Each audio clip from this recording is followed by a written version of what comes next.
या देवी सर्वभूतेषु मातृरूपेण संस्थिता नमस्तस्यै नमस्तस्यै नमस्तस्यै नमो नमः। सप्तशृंगी दर्शन नासिक से 70 किलोमीटर की दूरी पर है वणी गांव, जिसे वणीगढ़ भी कहा जाता है।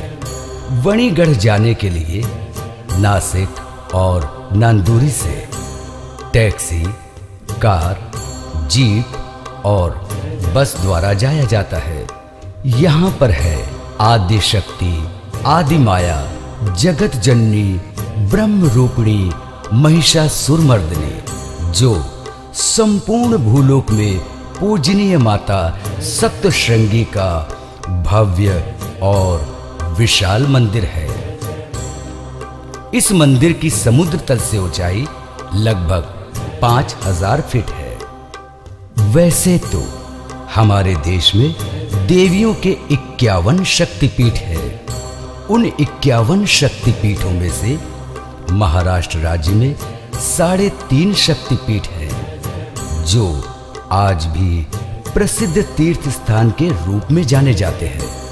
उन 3.5 शक्तिपीठों में पहला शक्तिपीठ है तुलजापुर, जहां पर माता तुलजा भवानी विराजमान है।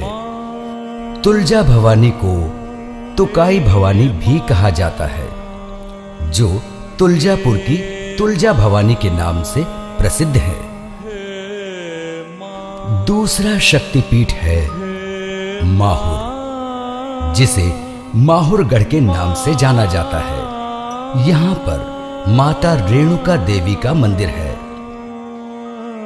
तीसरा शक्तिपीठ है कोल्हापुर। यहाँ पर मां भवानी कोल्हापुर की महालक्ष्मी के नाम से प्रसिद्ध है। महालक्ष्मी को अंबा माता भी कहा जाता है। 3.5 शक्तिपीठ में सबसे महत्वपूर्ण और आद्य शक्तिपीठ के नाम से विख्यात शक्तिपीठ वणी में है, जिसे वणीगढ़ के नाम से जाना जाता है। इस स्थान पर माता सप्तशृंगी की भव्य और विशाल प्रतिमा है। माता सप्तशृंगी के दर्शन मात्र से ही भक्तों की सारी विपदाएं दूर हो जाती है और भक्तगण अपनी मुरादें पूरी करके अपना जीवन खुशहाल बनाते हैं। ऐसी है वणी की माता सप्तशृंगी देवी। वैसे तो वणीगढ़ में सप्तशृंगी की पहाड़ियों में 7 पर्वत मिले होने के कारण इस गढ़ को सप्तशृंगी गढ़ भी कहा जाता है। महाराष्ट्र राज्य के सह्याद्री पर्वतों में से इस पर्वत का एक अलग ही स्थान है।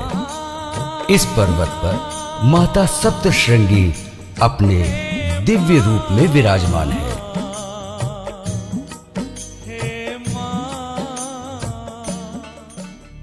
कहा जाता है कि महिषासुर नाम का राक्षस ऋषि मुनियों को बहुत सताया करता था।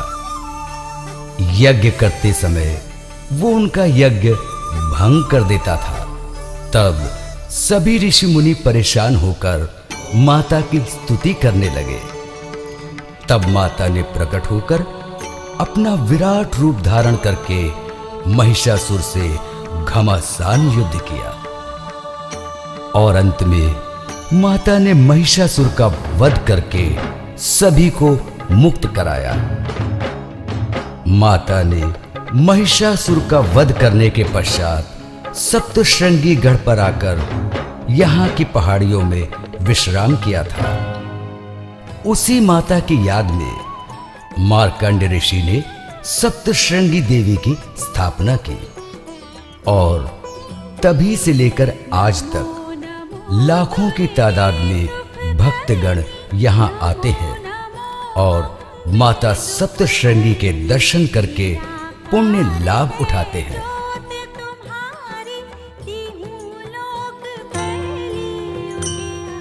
ये बात है त्रेता युग की, जब भगवान राम और माता सीता अपने भाई लक्ष्मण के साथ 14 वर्ष वनवास के लिए आए थे। उसी वनवास काल के समय रावण के पुत्र मेघनाद से लक्ष्मण जी का घोर युद्ध हुआ। तब मेघनाद ने अपनी शक्ति से लक्ष्मण जी को मूर्छित कर दिया था। तब भगवान राम के परम भक्त हनुमान जी को धवलागिरी पर्वत पर संजीवनी बूटी लाने का आदेश दिया। जब हनुमान जी धवलागिरी पर्वत पर पहुंचे तो उन्हें संजीवनी बूटी समझ में नहीं आई, तो उन्होंने पूरा का पूरा धवलागिरी पर्वत उठाकर ले जाने का सोचा। और फिर जब वे धवलागिरी पर्वत उठा रहे थे तो उस पर्वत की एक शिला अर्थात चट्टान खिसकी और वह चट्टान वणिगढ़ में गिरी। यही चट्टान आज भी पहाड़ियों के रूप में स्थित है। वेद पुराणों के अनुसार कहा जाता है, मार्कंडेय ऋषि इसी पर्वत पर बैठकर माता दुर्गा के पराक्रम की कथा सुनाया करते थे। इसी वजह से इस पर्वत को मार्कंडेय पर्वत भी कहा जाता है। माता सप्तश्रृंगी मंदिर के ही समीप है मार्कंडेय पर्वत। यहाँ पर हर सोमावती अमावस्या को मेले का आयोजन होता है। त्रेता युग में ही वनवास काल के समय की बात है। मर्यादा पुरुषोत्तम भगवान राम जी ने राक्षसों का वध करके ऋषि मुनियों को मुक्त कराया था। इसीलिए इस क्षेत्र को दंडकारण्य का हिस्सा माना गया है। माता सप्तश्रृंगी के दर्शन के लिए 465 सीढ़ियों की चढ़ाई चढ़ के जाना पड़ता है। मंदिर की सीढ़ियां चढ़ते ही माता महिषासुर राक्षस को अपने पैरों से दबोचकर कुचले हुए दिखाई देती है। मार्कंडेय ऋषि के अनुसार माता ने जब महिषासुर का वध किया था, तब मरते समय महिषासुर ने माता से यह वरदान मांगा था कि आपके दर्शन से पहले प्रथम अवसर मुझे मिले। इसीलिए माता के दर्शन से पहले ही माता के चरणों में महिषासुर की मूर्ति देखने को मिलती है। माता ने भी अपने चरण कमलों में महिषासुर को पहला अवसर दिया है। महिषासुर का वध करने के कारण माता को महिषासुर मर्दिनी भी कहा जाता है। 250 सीढ़ियां चढ़ने के बाद भगवान श्री राम जी का मंदिर है। इस मंदिर में भगवान श्री राम, माता सीता और लक्ष्मण जी की मूर्तियां स्थापित हैं। त्रेता युग में ही वनवास काल के समय भगवान श्री राम जी ने कुछ समय पंचवटी में व्यतीत किया था। उसी समय भगवान राम, माता सीता और लक्ष्मण जी माता सप्तश्रृंगी के दर्शन करने के लिए आया करते थे। भगवान श्री राम जी का मंदिर पेशवा द्वारा बनवाया गया था। इसके आगे चलने पर मंदिर के द्वार से पहले एक पीतल की धातु का बड़ा सा कछुआ है। कछुआ की पूजा करने के बाद माता के दर्शन करने के लिए आगे जाया जाता है। मंदिर के मुख्य द्वार पर दुखों को हरने वाले और सुखों को प्रदान करने वाले भगवान श्री गणेश जी की मूर्ति है।